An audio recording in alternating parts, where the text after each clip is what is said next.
FIFA ലോകകപ്പിൽ മിന്നും ജയത്തോടെ ബ്രസീൽ നോക്കൌട്ടിൽ കടന്നിരിക്കുകയാണ്. എതിരില്ലാത്ത 3 ഗോളിന് സ്കോട്ട്ലൻഡിനെ തോൽപ്പിച്ച് ഗ്രൂപ്പ് സിയിലെ ചാമ്പ്യന്മാരായി. വിനീഷ്യസ് ജൂനിയർ ഇരട്ട ഗോൾ നേടി. പകരക്കാരനായി സൂപ്പർ താരം നെയ്മാർ ജൂനിയർ കളത്തിലെത്തി.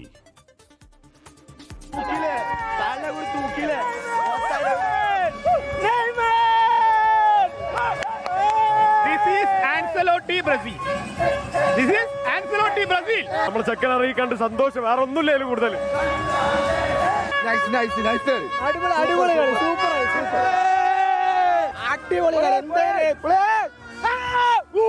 അടുത്ത കളി ജപ്പാൻ നെതർലാൻഡ്സ് ആരാണ് വന്നോട്ടെ തൂക്കിയിരിക്കൂ.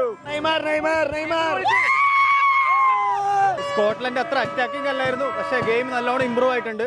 സന്തോഷം. ബ്രസീൽ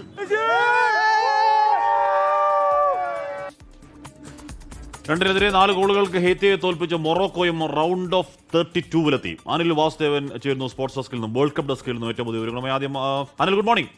അപ്പോൾ ഈ ആൻസലോട്ടി ബ്രസീലിനെ മാറ്റിമറിച്ചു എന്നാണ് തോന്നുന്നു ഒരു ആരാധകൻ പറഞ്ഞത്. ഇന്ന് പോയ രാത്രി ബ്രസീൽ ആരാധകർക്ക് ഉറക്കമില്ലാത്ത ആനന്ദ രാത്രി. Anil, good morning Hashmi, good morning Christina. പറഞ്ഞ പോലെ തന്നെ ബ്രസീൽ ആരാധകർക്ക് ആനന്ദത്തിൻ്റെ അല്ലെങ്കിൽ അവർ മതിമറന്ന് ആഘോഷിക്കുന്ന ഒരു പകലിലേക്ക് കടന്നിരിക്കുകയാണ്. മത്സരം തീർന്നത് 5:30 ഉറക്കമൊഴിച്ച് കാത്തിരുന്ന ബ്രസീൽ ആരാധകർക്ക് ആവുന്നതെല്ലാം ആഘോഷിക്കാനുള്ള വക നൽകിയിരിക്കുകയാണ് ബ്രസീൽ ടീം. പറഞ്ഞതുപോലെ തന്നെ കാർലോ ആഞ്ചലോട്ടി ആ ടീമിനെ പഴയ പ്രതാപത്തിലേക്ക് തിരിച്ചു കൊണ്ടുവന്നു എന്ന തരത്തിൽ വേണമെങ്കിൽ നമുക്ക് ആദ്യഘട്ടത്തിൽ വിശേഷിപ്പിക്കാവുന്ന ഒരു മത്സരമാണ്. കാരണം ബ്രസീലിലെ ഇത്തരം നല്ലൊരു മത്സരം സമീപകാലത്ത് ഒന്നും തന്നെ കണ്ടിട്ടില്ല. പല പല പ്രശ്നങ്ങളുണ്ടായിരുന്നു. പ്രത്യേകിച്ച് ഈ ലോകകപ്പിൻ്റെ തുടക്കത്തിൽ ആദ്യ മത്സരത്തിലെ മൊറോക്കോയ്ക്കെതിരായ മത്സരത്തിൽ ബ്രസീൽ സമനില വഴങ്ങിയതിനപ്പുറം ആ ടീമിന്റെ പ്രകടനത്തെ വലിയ രീതിയിൽ വിമർശനങ്ങൾ അത് ഏറ്റുവാങ്ങേണ്ടി വന്നിരുന്നു. അതിനുശേഷം ഹെയ്ത്തിക്കെതിരെ 3 ഗോളടിച്ചെങ്കിലും അതൊരു കുഞ്ഞൻ ടീമല്ലേ എന്നുള്ള തരത്തിലായിരുന്നു അഭിപ്രായങ്ങൾ ഉയർന്നത്. പക്ഷേ സ്കോട്ട്ലൻഡ് യൂറോപ്പിലെ ഒരു മികച്ച ടീം തന്നെയാണ്, ഒന്നുകൂടി മികച്ച താരങ്ങളുള്ള ടീം തന്നെയാണ്. അപ്പോൾ അവർക്കെതിരെ എതിരില്ലാത്ത 3 ഗോൾ ജയം ഒരു പഴയ ബ്രസീലിനെ കണ്ടടാ എന്ന തരത്തിൽ തന്നെ നമുക്ക് വേണമെങ്കിൽ വിശേഷിപ്പിക്കാം. നല്ല മത്സരമായിരുന്നു. പ്രത്യേകിച്ച് വിനീഷ്യസ് ജൂനിയർ അദ്ദേഹത്തിൻ്റെ മിന്നും പ്രകടനം തുടരുകയാണ്.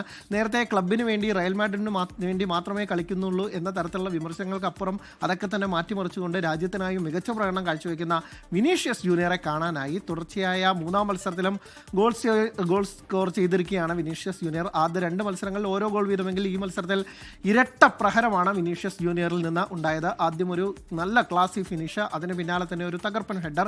ഒരു ഉയരക്കുറവുള്ള താരം, അദ്ദേഹം വളരെ ഗംഭീരമായി തന്നെ ആ ബോൾ ഹെഡ് ചെയ്യുന്നത് തന്നെ വല്ലാത്തൊരു ചന്തമായിരുന്നു. അതിനുശേഷം 60-ാം മിനിറ്റിൽ മത്തിയാസ് കൂനിയ, അദ്ദേഹം എന്തുകൊണ്ട് തന്നെ സ്ട്രൈക്കർ ആക്കണം എന്നത് വീണ്ടും വീണ്ടും ഉറപ്പിച്ച് പറയുന്നു. ആദ്യ മത്സരത്തിൽ ഇരട്ട ഗോളെങ്കിൽ ഈ മത്സരത്തിൽ ഒരു ഗോൾ, അതും ഒരു നല്ല ഫിനിഷ് തന്നെയായിരുന്നു. ബ്രൂണോ ഗുമറേസിൻ്റെ ഒരു തടിമിടുക്കൊക്കെ തന്നെ കണ്ട് അദ്ദേഹം ഒരു പ്രതിരോധക്കാരനെ തട്ടി അകറ്റി കൊണ്ടുവന്ന് ഒരു തളികയിൽ എന്നോണം ആ പന്ത് കൂനിക്ക് കൊടുക്കുന്നു. അത് നന്നായി തന്നെ ഫിനിഷ് ചെയ്യുന്ന കാഴ്ച കണ്ടു. പിന്നീടാണ് ആരാധകർ കാത്തിരുന്ന ആ നിമിഷം വന്നത്. 76-ാം മിനിറ്റ്, 981 ദിവസങ്ങൾക്ക് ശേഷം നെയ്മാർ ജൂനിയർ വീണ്ടും മഞ്ഞക്കുപ്പായത്തിൽ അവതരിച്ച ആ നിമിഷം ആരാധകർ കാത്തിരുന്നത്, ഈ മത്സരത്തേക്കാൾ കാത്തിരുന്നത് അത് തന്നെയായിരിക്കും നെയ്മാറുടെ തിരിച്ചുവരവിനായി. അദ്ദേഹം വന്ന ഒരു 24 പന്ത് ടച്ച് ചെയ്യുന്നു, ഒരു 91ഓളം പാസ് ആക്യുറസി വരുന്നു, നല്ലൊരു ടാർഗറ്റിലേക്ക് ഒരു ഷോട്ട് വായിക്കുന്നു. എന്തായാലും നെയ്മറുടെ കംബാക്ക് തന്നെയാണ് വിനീഷ്യസിൻ്റെ ആ ഇരട്ട ഗോളിനേക്കാൾ പല ആരാധകരും സ്നേഹിക്കുന്നുണ്ടാവുക അല്ലെങ്കിൽ സന്തോഷിക്കുന്നുണ്ടാവും. ഒരു ഗോൾ വന്നില്ലല്ലോ എന്നുള്ള നിരാശ മാത്രമാണ് ഉണ്ടായിരുന്നത്. അങ്ങനെ ഗ്രൂപ്പ് ചാമ്പ്യന്മാരായി 7 പോയിന്റോടുകൂടി ഗ്രൂപ്പ് സിയിൽ നിന്ന് നോക്കൌട്ടിലേക്ക് മുന്നേറുകയാണ്. അതിലും ഒരു പ്രത്യേകതയുണ്ട്. തുടർച്ചയായ 12-ാം ലോകകപ്പിലാണ് ബ്രസീൽ ഗ്രൂപ്പ് ചാമ്പ്യന്മാരായി കിടക്കുന്നത്.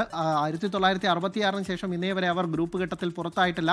ആ റെക്കോർഡും കാത്തു സൂക്ഷിക്കാനായി എന്നുള്ളതാണ്. ഇനി ഇതേ ഗ്രൂപ്പിൽ നിന്ന് മൊറോക്കോ 4-2 തകർപ്പൻ ജയത്തോടുകൂടി, ഹെയ്ത്തിക്കെതിരായ ജയത്തോടുകൂടി അവരും നോക്കൌട്ടിലെത്തി. മറ്റു മത്സരങ്ങളിലേക്ക് വന്നാൽ സ്വിറ്റ്സർലാൻഡ്, കാനഡ ടീമുകളും ഗ്രൂപ്പ് ബിയിൽ നിന്ന് റൗണ്ട് ഓഫ് 32 എത്തി. പക്ഷേ നമുക്കൊരു നിരാശ എന്ന് പറയുന്നത് നമ്മുടെ തഹസിൻ മുഹമ്മദിന് ലോകകപ്പ് അരങ്ങേറ്റത്തിന് അവസരം ലഭിച്ചില്ല എന്നുള്ളതാണ്. ഖത്തർ ബോസ്നിയ മത്സരത്തിൽ അദ്ദേഹത്തിന് ഇന്നെങ്കിലും അവസരം കിട്ടുമെന്ന് പ്രതീക്ഷിച്ചാണ്. പക്ഷേ അദ്ദേഹത്തെ കളത്തിൽ ഇറക്കാനായില്ല. പക്ഷേ എന്നിരുന്നാൽ പോലും അഭിമാനിക്കാവുന്ന കാര്യം, ആദ്യമായി ലോകകപ്പിൽ ടീമിൽ ഇടം പിടിച്ച മലയാളി എന്ന് പറയുന്ന വലിയ നേട്ടം അത് തഹസിന് സ്വന്തമാണ്. കളത്തിലിറങ്ങാൻ സാധിച്ചില്ല എങ്കിൽ പോലും അതൊരു നിരാശയാണ്. അതൊരു നിരാശ. ചന്ദ്രൻ ചെറിയിൽ പറയുന്നു അനിൽ വാസുദേവ് നിരാശനാണ്. അങ്ങനെയാണ് ബ്രസീൽ ജയിച്ചെന്ന് പറഞ്ഞു. പക്ഷെ അങ്ങനൊന്നും അല്ലെന്നേ. അപ്പൊ അനിൽ ഹാർഡ് കോർ മറ്റേ അർജന്റീനൻ ഹാർഡ് കോർ മെസ്സി അടവന്റ് ആർഡന്റ് ഫാനാന്നൊക്കെ പറഞ്ഞ പോലും പക്ഷെ അങ്ങനെ അല്ലേ മെസ്സി മരം അതെ എന്ന് പറഞ്ഞാൽ പോലും ബ്രസീൽ ജയിച്ചു എന്നാണ് നിരാശ ഒന്നും ഒരു തരത്തിലും നിരാശയില്ല. പ്രത്യേകിച്ച് നെയ്മറുടെ വലിയൊരു ഫാനാണ്. എന്തോ ഒരു വിഷമമുണ്ടോ? എന്നാലും ചെറിയ ഉണ്ടോ? എന്തൊരു വിഷമം പോലെ ഉണ്ടോ? ഇല്ല, ഒരു തരത്തിലും ഇല്ല, ഓക്കേ, അപ്പൊ ഇല്ല, ഇല്ല, ഇല്ല, ഇല്ല. ഉറക്കക്കുറവിന്റെ ഒരു പ്രശ്നമേ ഉള്ളൂ.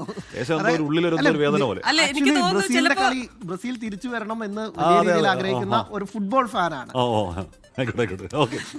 അപ്പൊ ഹാഷ്മി ചേട്ടൻ നല്ല ക്യാപ്സ്യൂൾ കേട്ടോ, ക്യാപ്സ്യൂൾ കൊള്ളാം. ചെറിയ വിതമ്പല് പോലെ വരുന്നു. അപ്പോട്ട് വിട്ടേക്ക്. അപ്പൊ ഈ പറഞ്ഞു അല്ല, അനിൽ യാതൊരു വിഷമമില്ല. അനിൽ ഒരു കുഴപ്പമില്ല കേട്ടോ, അനിൽ ഒരു കുഴപ്പമില്ല.